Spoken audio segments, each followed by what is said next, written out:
Hey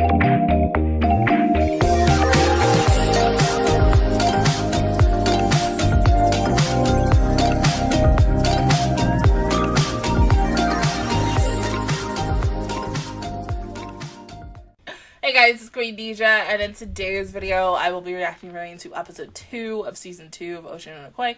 So let's go ahead and get started in 3, 2, 1, go.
A big butt, though.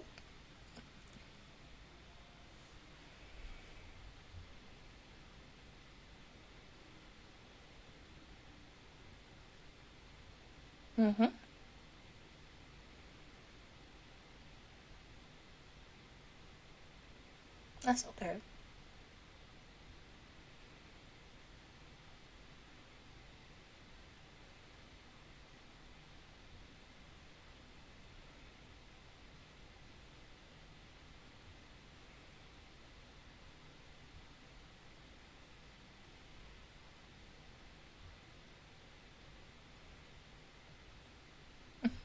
All of it.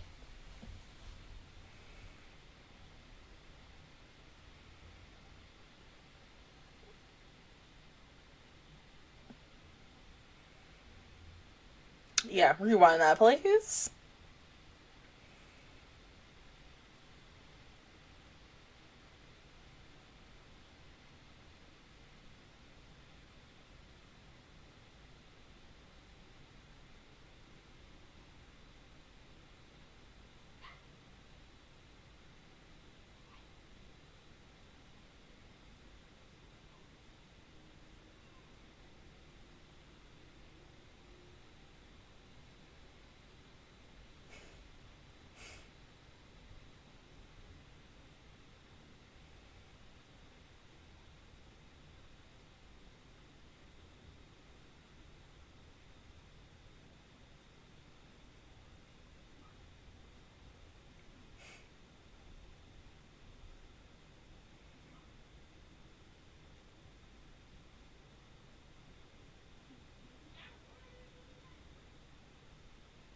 Woo!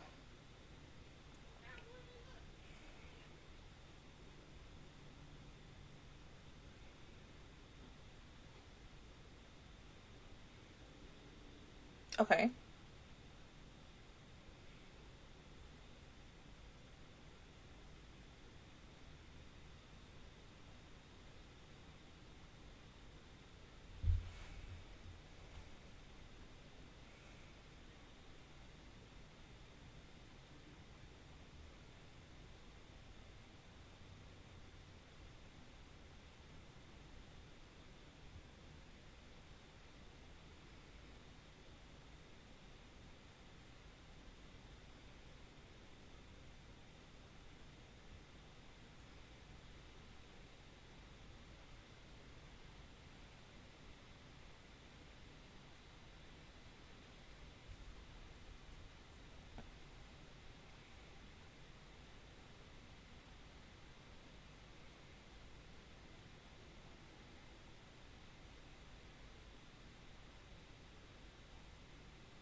Okay, she's pretty. A little creepy, but pretty. The girl with like the grayish hair.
No.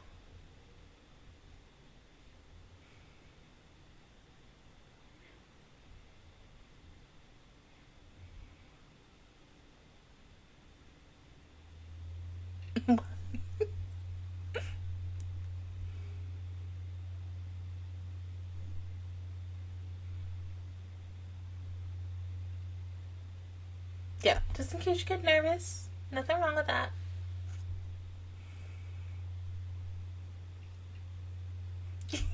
Kana.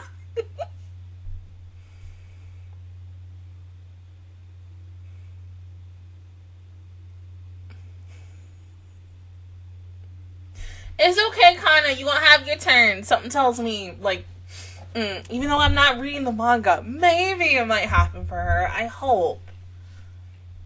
As much as I love Akane.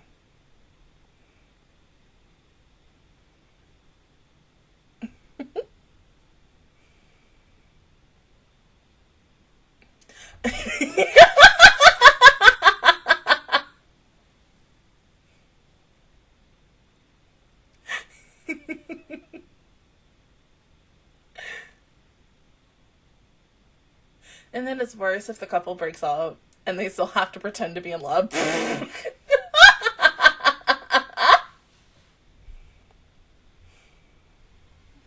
get that.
Mm.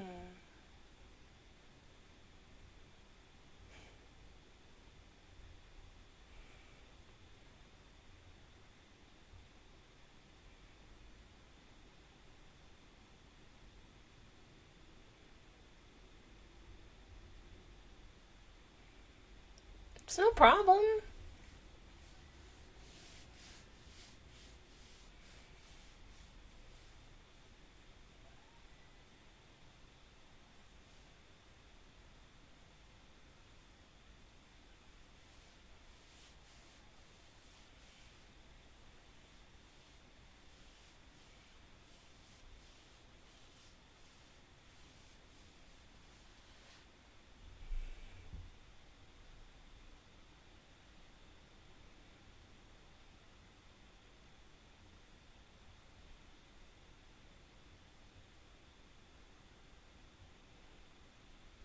Right.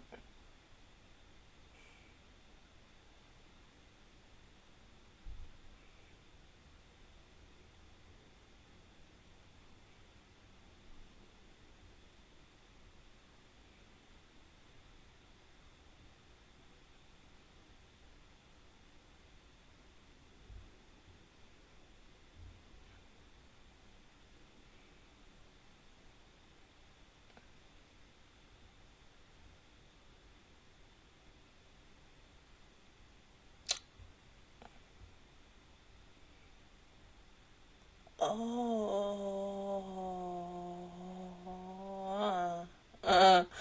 Okay. And then fast forward.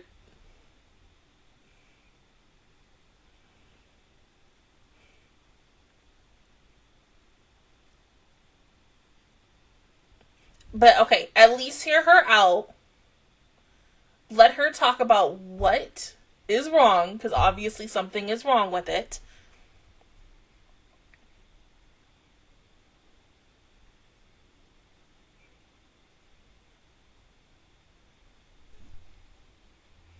And you don't want the audience to be like, oh, this is half ass.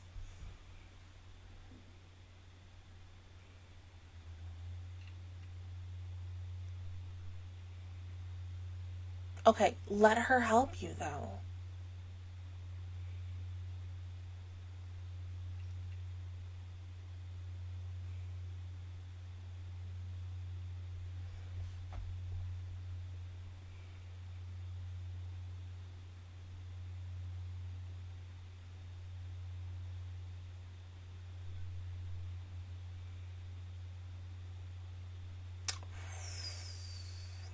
Shit.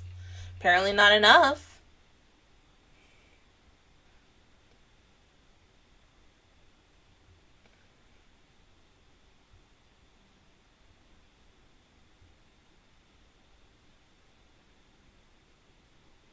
But not almost everything, to the point that it's like a completely different series.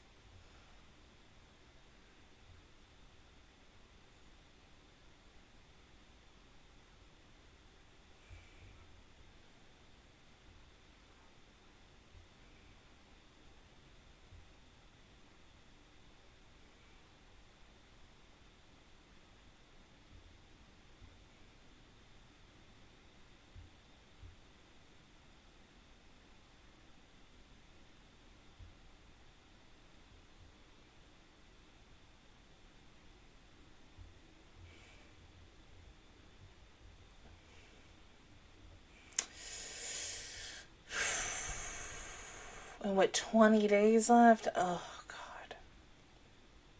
There's something I do want to compare this to, but I'm going to wait until the end of the episode, because...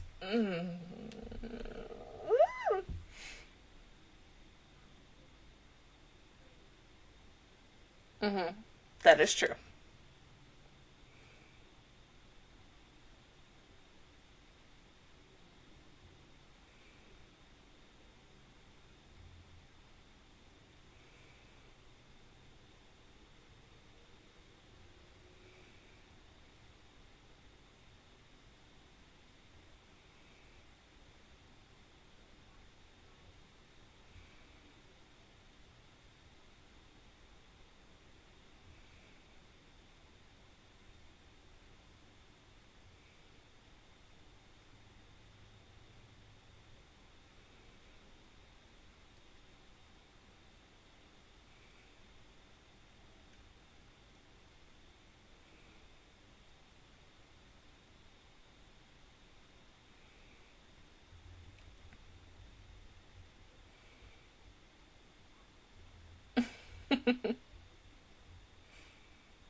And if she doesn't,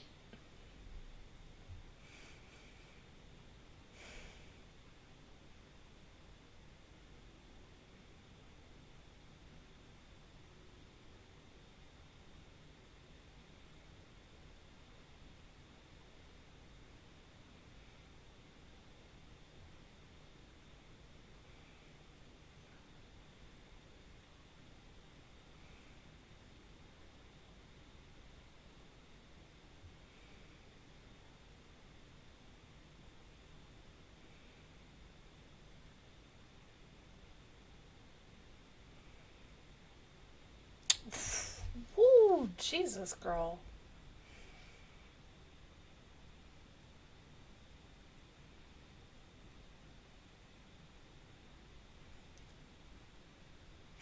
The way she is just chewing them out.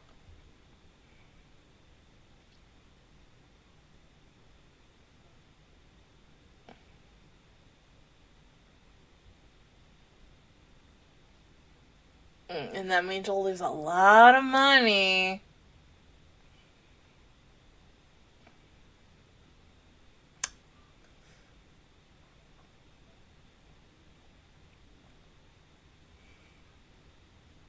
I mean, because like, if they have to pay all that money, they would technically be in debt, right? They might have to go for bankruptcy.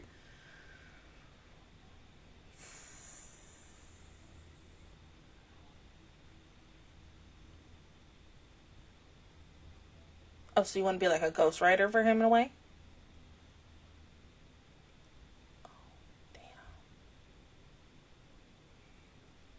But it's mainly because it's her baby. She has a right to be like this.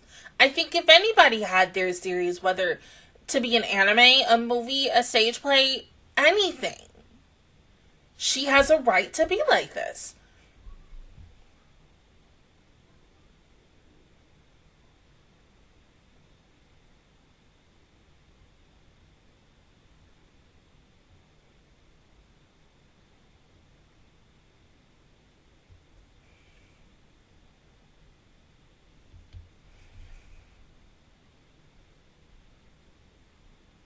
Mm-hmm.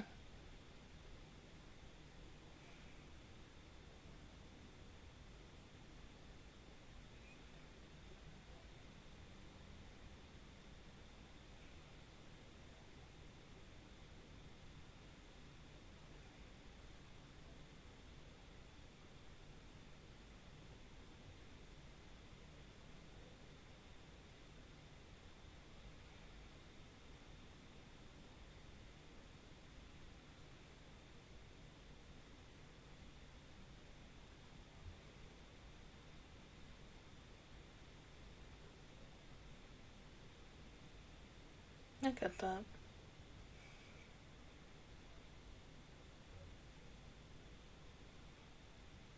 Mm-hmm. I do feel bad for him, though.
Still wasn't your best.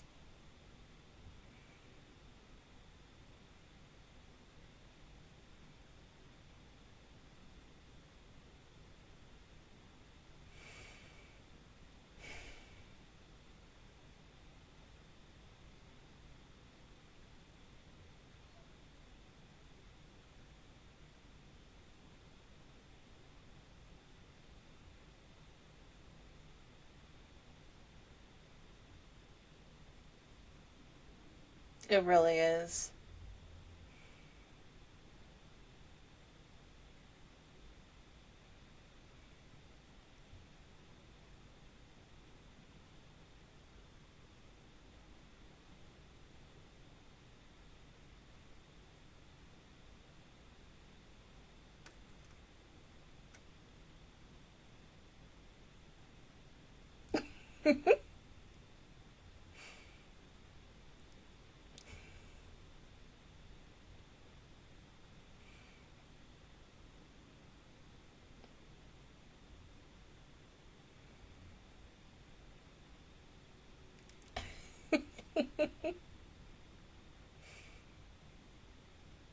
I get that.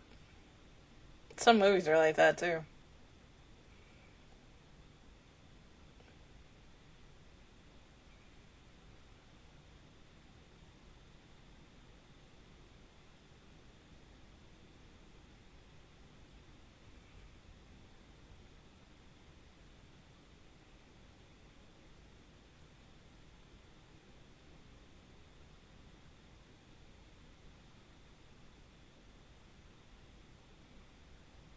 We're gonna go see one together.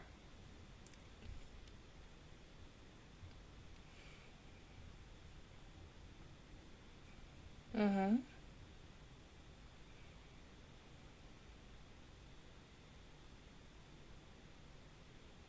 Okay. This was a very interesting episode. I do love the fact that, yes, as a creator, and something that is near and dear to your baby, your magnum opus, is out there for someone else to use and be like, okay, we're gonna make something out of this because it is very popular and such. But it is a lot of pressure on the people who are in that production, screenwriters, casting crews, casting directors. It's like that on getting the right people to necessarily become these characters, the right necessary writers to write certain things. I get it. That is a lot of fucking pressure. But yes, when the creator comes in and says, okay, I need you to start over from scratch, do this shit over. Yes, I understand. It is like in your way, it is right for you to get upset and just be like, "Hey, my apologies." But you cannot fault her and such. It's her baby. She's like final say on everything. And if she's like, "This is shit," and I believe it's shit, and I need you to sit here and fucking rewrite this, you do it. There is no ifs, ands, or buts. You fucking do it. So there's two things I kind of want to compare this to. Because funny enough, because the reason why it took so long to, start my ish today, between the thunderstorm of yesterday and this, I was watching a video, or really I was watching an hour, I think it was an hour and 40-minute video essay of a show that I finished watching about, I want to say about 3 or 4 weeks ago. Now mind you, this show was in its second season, reboot-wise. And let's just talk about the term reboots and why sometimes 9 out of 10 reboots can be the most shitty thing to come out of Hollywood. Yes, I get Hollywood is like, this is our next big thing. This is what we want to do. But it's shit, depending on what it is. Depending on what it is. Who is a part of it, who is directing it, and who is writing it. So this show, this series that I'm about to talk about, this has been, I would say, the third or fourth reboot for this show. Mind you, it had the main series, a spin-off that only lasted about 10 episodes, another spin-off that lasted about 10 episodes, and then the company, Warner Brothers obviously, was like, well, you know what? The woman who wrote this series, I spent 7 years, almost 8 years with you.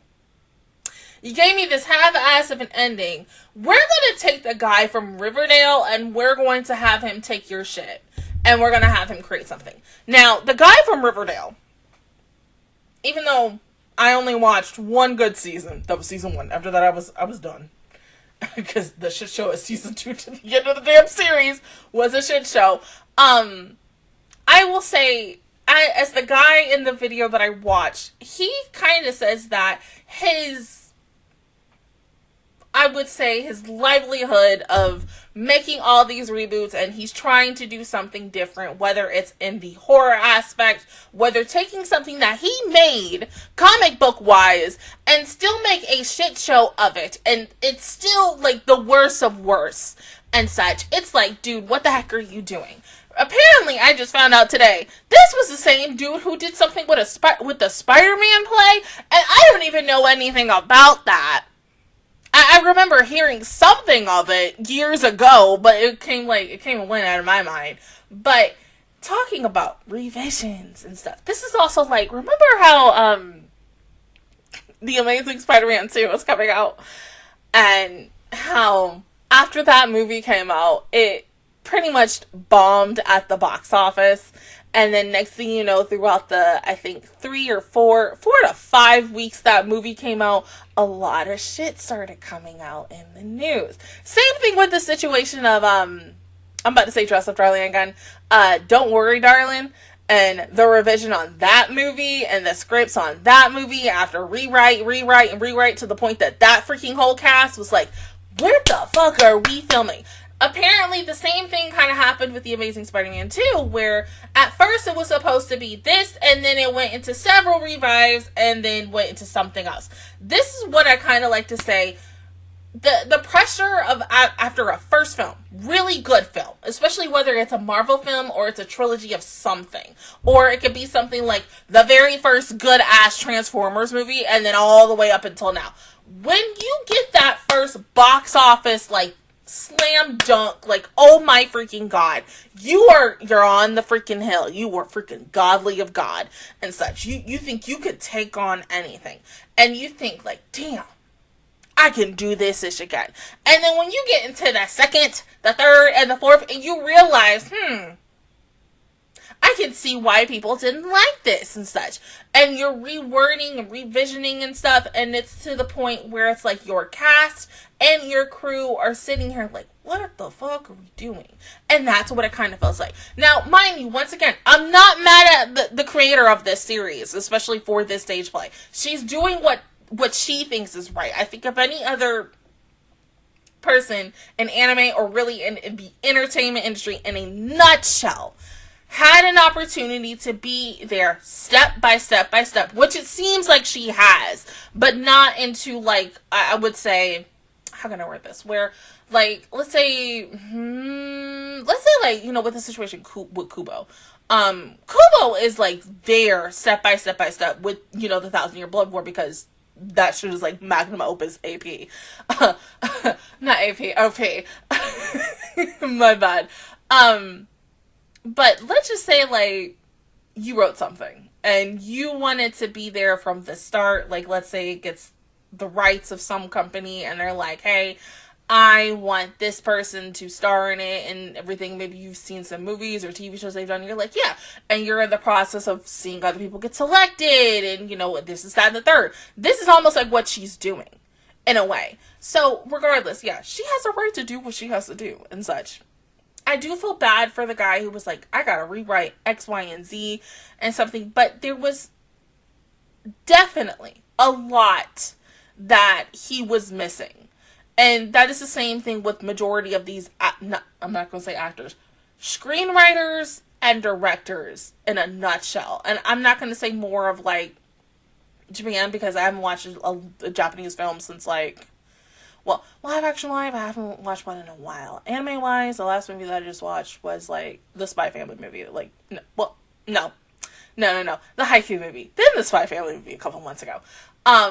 But here in America and here in Hollywood, woo! Let me tell you, when a movie goes to shit, or a series goes to shit, girl, the audience will let you know. And that's why Twitter is a thing. At the end of the freaking day. That could be for any freaking thing. Reality TV show or whatever. But hopefully this ends on a good note. I love the fact that he's still going to be credited and such. Hopefully he gets paid. But I really would have liked it if the creator of the series would have talked to him and been like, okay, since you're not getting it, let me help you. Let me work this out together with you. I think that would have been a good thing, but I understand they're like, no, cut the cord, release his ass. But, all right. I mean, that was a damn good episode. Was not expecting just having a loss on that, but in the world of show business and everything else in general, you have to do what you have to think is best for yourself and the company. I get it, because once again, it's a lot of fucking money, whoever you take out. And then, woo, can you imagine if, like, lawyers got involved too? Oh, that would be a whole heaping pile of mush. Jesus Christ, yes. Other than that, guys, that is my reaction video towards episode 2 of season 2 of Oshi no Koi. If you guys enjoyed it, please give me a like, really helps me out. Also, subscribe to my channel. I make videos every single day. Join the Master Squad, and of course, I will see you guys officially all next Wednesday when I won't be at work, so thank God. Next Wednesday for episode 3, but until then, I will see you guys all next time. Bye!